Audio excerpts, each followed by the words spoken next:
Olá, bom dia para você de casa que nos acompanha. Seja muito bem-vindo. Estamos de volta ao vivo. São 11 horas da manhã. Vamos juntos conferir os principais destaques do Brasil e do mundo desta sexta-feira. O brasileiro já consegue abrir uma empresa mais rapidamente. O menor tempo médio já registrado no painel Mapa das Empresas foi um pouco mais de um dia. Em julho, o brasileiro que decidiu ter o seu próprio negócio gastou em média 1 dia e 2 horas para conseguir abrir a empresa. Esse é o menor tempo médio já registrado pela Secretaria Especial de Produtividade e Competitividade do Ministério da Economia. Nos 6 primeiros meses deste ano, foram abertas mais de 2 milhões de empresas no Brasil. Ao todo, o país tem mais de 19 milhões e meio de empresas ativas. São Paulo lidera entre os estados com o maior número de empresas ativas, com mais de 5 milhões e meio. E também foi o estado que registrou o maior número de empresas abertas em 2022, mais de 596 mil. Segundo o Sebrae, o país tem avançado na melhoria do ambiente de negócios, com a redução de burocracias enfrentadas para a formalização e legalização do empreendedorismo, a simplificação de normas, a digitalização de alguns serviços públicos, a publicação da Lei da Liberdade Econômica e outros dispositivos legais que beneficiaram os pequenos negócios, facilitando a vida do empresário. Agora vamos mudar de assunto para falar de coronavírus. Vamos dar uma olhada em como anda a evolução da pandemia aqui no Brasil. O Brasil confirmou mais 206 mortes por Covid-19 em 24 horas. Desde o início da pandemia, já são 682.216 vítimas da doença. Em um dia, foram registrados 22.167 novos casos de Covid-19. Ao todo, já são 34.245.374 diagnósticos confirmados, com tendência de queda e variação de menos 18% em relação a 2 semanas. A média móvel de mortes chegou a 173 vítimas diárias. Já a média de casos na última semana foi de 17.256 registros por dia. Esses dados mostraram uma tendência de queda, com variação de menos 44% em relação a 2 semanas. No destaque internacional, um relatório divulgado ontem apontou que militares mexicanos têm alguma responsabilidade por suas ações ou omissões no desaparecimento de 43 alunos de uma escola perto de Iguala, no México, em 2014.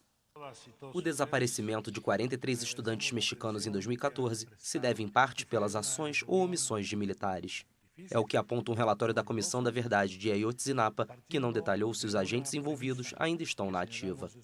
Que em todo momento, as autoridades federales, estatais e municipais A todo momento, as autoridades federais, estaduais e municipais estavam cientes da mobilização dos alunos, desde a saída da Escola Normal Isidro Burgos até seu desaparecimento, e suas ações, omissões e participação permitiram o desaparecimento e execução dos alunos, bem como o assassinato de outras 6 pessoas. a desaparição e execução dos estudantes, assim como o homicídio de outras 6 pessoas.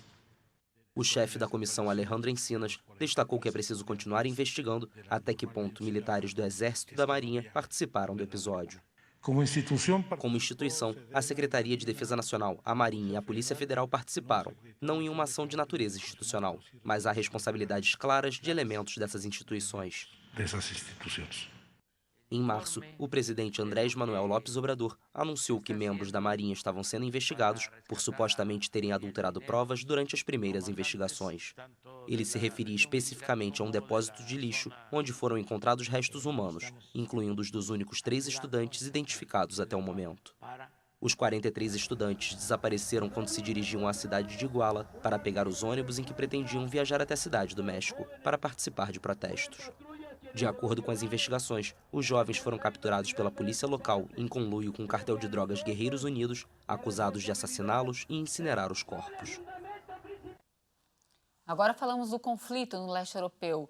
2 cidades russas foram evacuadas por conta de um incêndio em um depósito de munições perto da fronteira com a Ucrânia. De acordo com as autoridades, o acidente não deixou vítimas. Em um vídeo publicado nas redes sociais, é possível ver uma enorme bola de fogo que produz uma fumaça escura. Outro vídeo mostra várias explosões sucessivas à distância.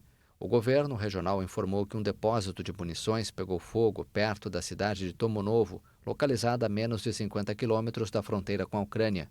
O governo regional explicou ainda que não houve vítimas, mas os moradores de Timonovo e da cidade vizinha de Solote foram deslocados para uma distância segura. Uma investigação sobre as causas do incidente foi aberta. O incêndio ocorre 2 dias depois de várias explosões registradas em uma base militar e outro depósito de munições na península da Crimeia, anexada pela Rússia em 2014. No início de agosto, a explosão de munições destinadas à Força Aérea Russa perto do aeródromo militar de Saki, na Crimeia, deixou 1 morto e vários feridos. Dias depois, explosões foram registradas em um depósito de munições da Crimeia, que a Rússia atribuiu a um ato de sabotagem da Ucrânia. Agora vamos falar de uma descoberta. Uma cratera com cerca de 8,5 km de diâmetro foi encontrada por cientistas e levantou aí novas questões sobre a extinção dos dinossauros.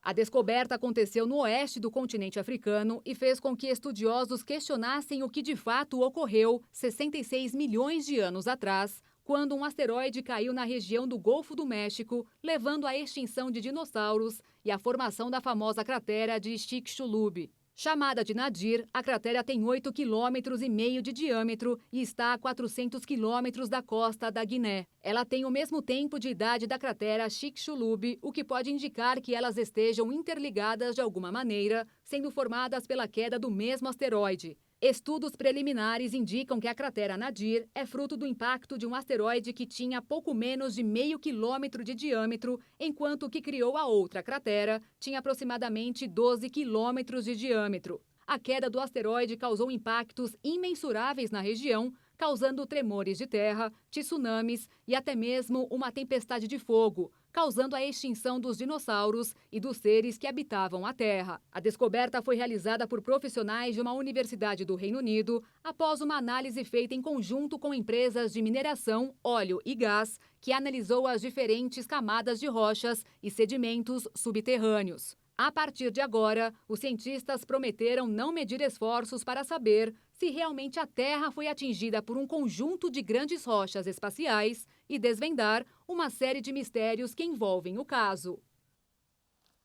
E antes de encerrar, falamos sobre a Copa do Mundo. Os organizadores testaram nessa semana um sistema de transporte preparado para o torneio.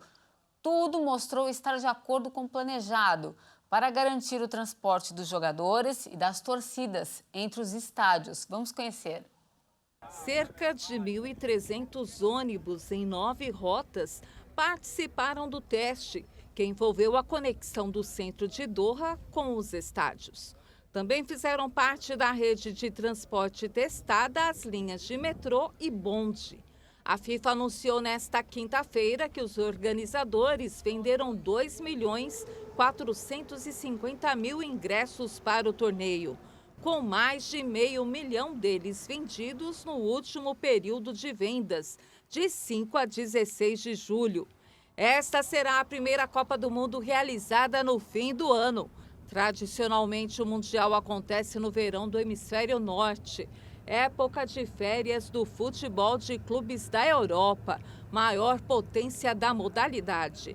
Mas se isso acontecesse, ninguém que está acostumado aguentaria disputar uma partida de futebol durante o verão do Oriente Médio.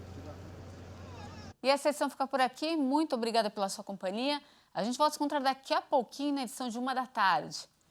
Não saia daí, porque eu e a Dani Paris esperamos você. Até mais.